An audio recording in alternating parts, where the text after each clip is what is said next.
Hey everybody, guess what? This is officially the 100th long video on my 3D print lab. Woohoo! And what makes it even bigger news, for me at least, is that unfortunately, I'm going to have to say goodbye. Not to you.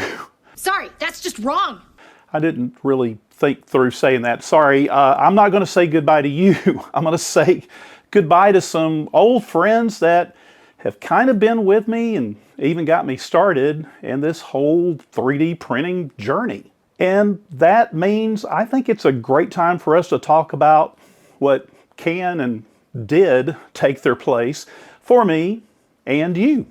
When I got started, I had two of these, the 10-log Hands 2 IDEX 3D printer. IDEX is independent dual extrusion, and honestly, they were just okay. And it's not that they printed bad. There were problems and all of that, but the independent dual extruders, well, they didn't always line up, so really I just sort of ended up using them as a single extruder. Anyway, what I ended up doing was I got the longer LK5 Pro. Now you can see this one is a lot bigger and single extruder and everything, but that build plate is way bigger than this build plate, and it just works. It was great. I love printing stuff on it. I liked it so much that I got one for my son. Then eventually he upgraded, and well, I have two of these now, so two of each. On my first video on the 3D Print Lab, it was called Don't Waste Money Getting a New 3D Printer, and that really still holds true to this day. But for episode 100, I thought it might be good to remind all of us of what we can and probably should look for. Here's what it boils down to. It's just really four things that I think you really should be looking at when you're getting a 3D printer, whether you're a beginner or someone who's kind of into it a little bit. Price, obviously, size, speed, and reliability. And there are so many options today, especially compared to 3 or 4 years ago when I was just getting started. My focus for this video is for beginners and those that honestly just don't want to know everything about 3D printing. They just want it to work.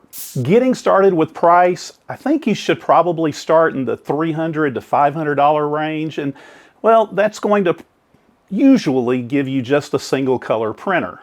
There are some options though. A lot of print farms are going to be using printers in this price range, but if you add a couple $100 more, well, yeah, that opens up a lot more options, like multicolor on most of them. But I would say when it comes to price, just make a budget and stick to it for now. Yes, but I don't want to. For size, yeah, you saw those two printers. The printer itself, that's one factor in all of it. And that build plate size is really what most of us think about.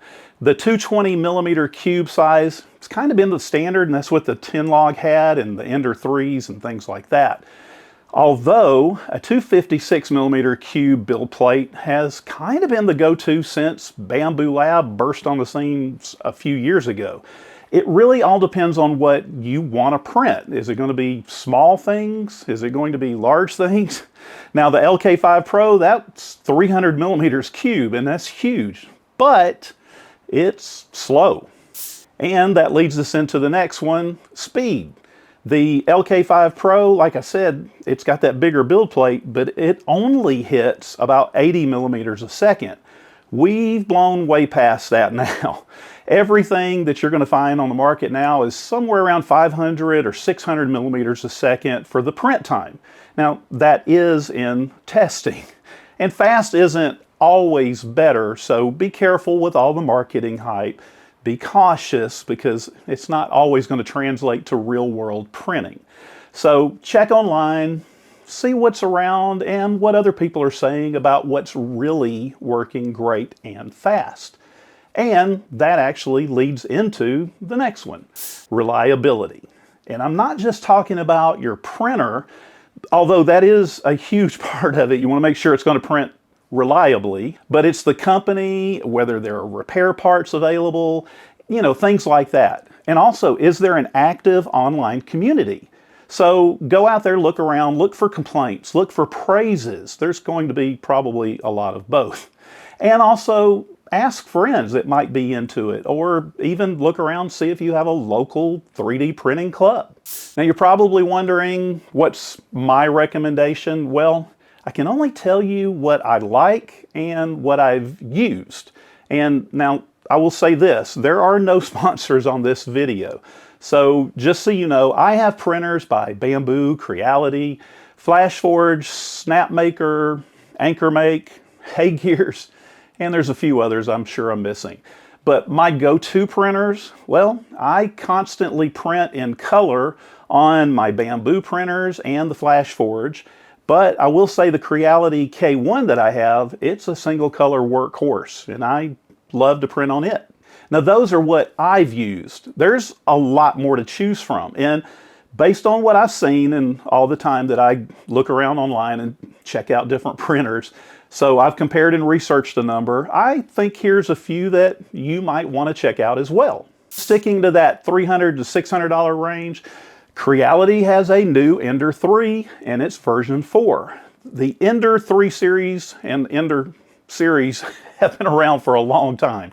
Now it will work as a single color, but you can also add to the new version 4 a 4-color add-on. Now, haven't really seen any reviews. It's literally that brand new, but I've recommended the previous versions of the Ender 3 and used them, and they just work. Sticking with Creality, the Spark Xi7, well, it looks just like the Bamboo A1, and I've seen a lot of great reviews on it. And I mentioned the Creality K1, well, they also have a K2 series. While I love my K1 and I've had very few problems, especially since it's a single color Core XY machine, meaning the bed goes up and down and not slinging back and forth, the K2 is just like it, but upgraded and newer and better, and even adds 4-color printing. Now, I mentioned the Bamboo A1, and that's what I have as well. And for me, it works great. I've absolutely had, I think, no real issues with it at all. And all you have to do is look around online and you'll see that a lot of print farms use it, although they're using it with a single color because, that's what they do. I also have the Bamboo P1S. Now recently, this one may be one you want to look at because the price has dropped when the P2S came out. It's also a Core XY, and it's really one of my go-to printers for just about anything. For a different company, I've heard a lot of good about the Cheedy Q2, and I think that's the way it's supposed to be pronounced. It's a Core XY, has a little bit larger build plate, and you can get it in single or color options. I also mentioned the Flashforge AD5X, which I have and use and really like. It's another Core XY, and for me, it just prints great. It's easy to use, but it has a smaller build plate for, what you see on others nowadays. I've looked at the Anycubic Cobra S1, and the online reviews all say it looks and works great. It's a Core XY and has 4-color printing as well.